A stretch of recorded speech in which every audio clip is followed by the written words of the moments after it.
और ऐसा व्यक्ति शक्तिहीन और अल्पायु योग बनेगा। जिस कुंडली में यह योग बनता है उस व्यक्ति के जीवन पर हमेशा संकट मंडराता रहता है। कुंडली के मुख्य ग्रह छठे, आठवें या 12वें भाव में हो तो सेहत खराब रहती है। अरे आपको एक बात बताऊं, एक दिन एक आदमी की जन्म कुंडली मैंने देखा, सब चीजें मैंने सही सही बता दी, लेकिन जो उसने बताया फिर उसके बाद तो मेरे होश उड़ गए। सब कुछ सही बताने के बाद उसने कहा गुरुजी आपने तो सब सही बताया, लेकिन मुझे HIV पॉजिटिव है। मैं पिछले 5 साल से एड्स का पेशेंट हूँ और मैंने अभी तक जितना ज्योतिष पढ़ा था उस किताब में कहीं नहीं लिखा था किस योग में HIV बनता है, किस योग में मतलब कि ये एड्स वाला रोग बनता है। और शायद मेरे जीवन में पहली कुंडली आई थी HIV पेशेंट की।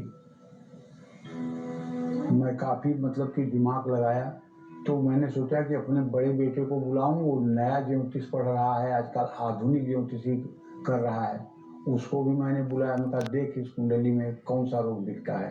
तो उसने भी देखा होगा, उसने कहा पिताजी कुछ संक्रामक रोग तो है लेकिन सही सही रोग डिसाइड नहीं हो रहा है, ब्लड से रिलेटेड कुछ संक्रामक रोग है।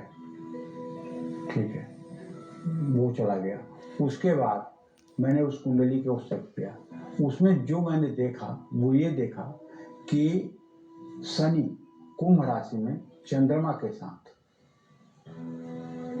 और मतलब कि स्थिर राशि का शनि चंद्रमा के साथ छठे भाव में विराजमान था, जिसके कारण ये HIV पॉजिटिव का रोग हुआ और उसका विवाह विच्छेद हुआ।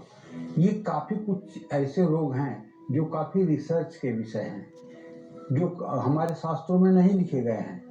HIV का नाम, एड्स का नाम कहीं किसी मतलब कि जो है जात का अलंकार, जात का भरण और मानसागरी या बृहद पाराशर होरा शास्त्र या जातक पारिजात में कहीं कुछ नहीं लिखा हुआ है इसका वर्णन। और इसको ट्रेस कर पाना फिर काफ़ी कठिन होता है। फिर हम समाज से ही इसको सीख करके और 2-4 बार उसका अनुभव करके तभी इसके बारे में जान पाते हैं।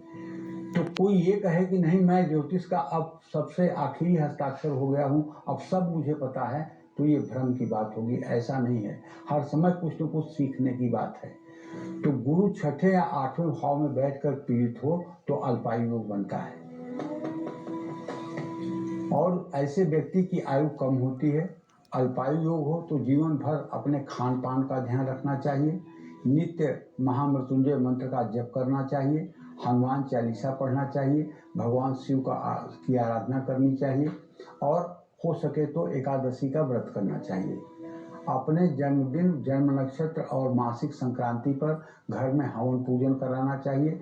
बुरे कार्यों से दूर रहें और दान पुण्य करते रहें। काले तिल, कंबल, चप्पल, लोहा, अन्नदान करें। अनाथाश्रम, वृद्धाश्रम या अस्पतालों में सेवा दान करें।